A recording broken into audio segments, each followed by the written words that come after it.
So అంటే మనం ఇప్పుడు అఘోరి గురించి మాట్లాడుకుంటే, సో ఆ అఘోరి టాపిక్ ఇప్పుడు మొత్తం ట్రెండ్. సో అంటే ఒక అమ్మాయిని తీసుకొని రావడము, సో అంటే తన వశీకరణ చేసిందని అంటున్నారు, ఇవన్నీ మాట్లాడుతున్నారు చాలా రకాలుగా.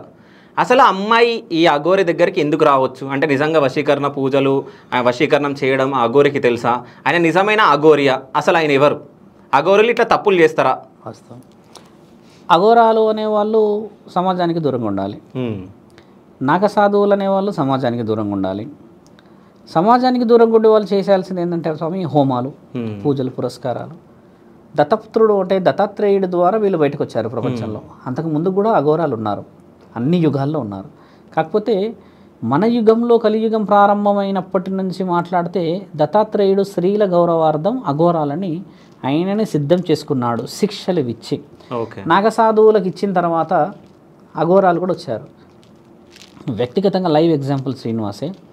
ఎల్లూరి శ్రీనివాస్ అఘోరా తత్వం తీసుకున్నాడు అన్న విషయమే అసలైన అఘోరాలంతా జీవితంలో దెబ్బతిన్న వాళ్ళు.